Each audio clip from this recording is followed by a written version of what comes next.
John mentioned that we both went to Texas State, where I got an audio engineering degree, and that's actually the exact time that I discovered meditation too. It was, my sophomore year there. I was about 19 years old, and discovered meditation as I was looking for something to help strengthen my ability to study and get through school, and came on meditation in that regard. The interest in deep spiritual practice would come not too terribly much later, because in looking to deepen my meditation practice, I started studying Buddhism and was immediately drawn to the depth and richness of the philosophy. It just started this whole journey.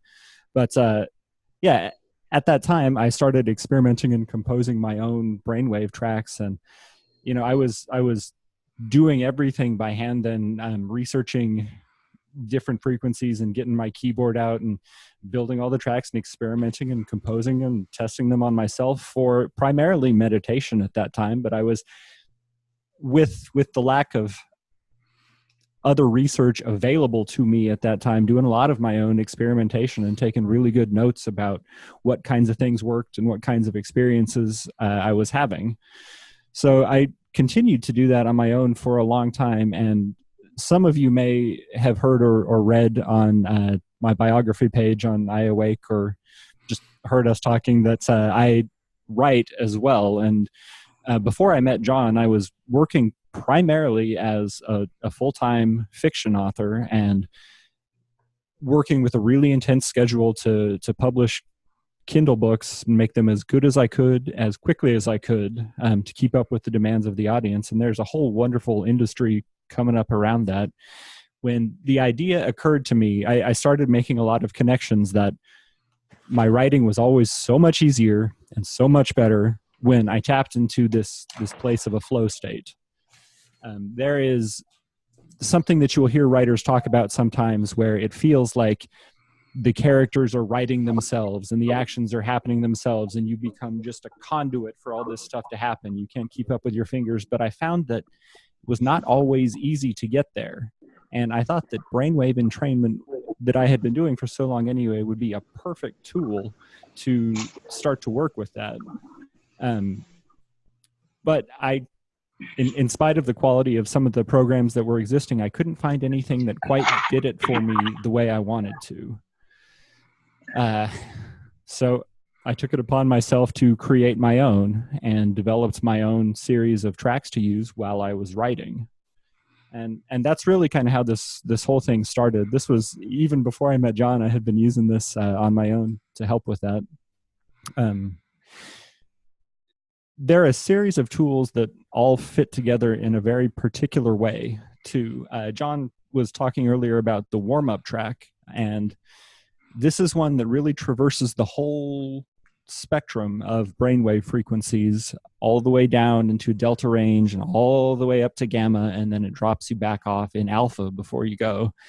And if you use this for your morning meditation, like John has been doing, it's a really great track for building versatility and helping you to shift between the states more quickly as you do that. And the more you work with it, the more easily you'll be able to do that. And then the delta tracks, the PMP becomes more effective, the deep delta becomes more effective, the gamma burst becomes more effective, because your brain is used to getting there on demand, which is great.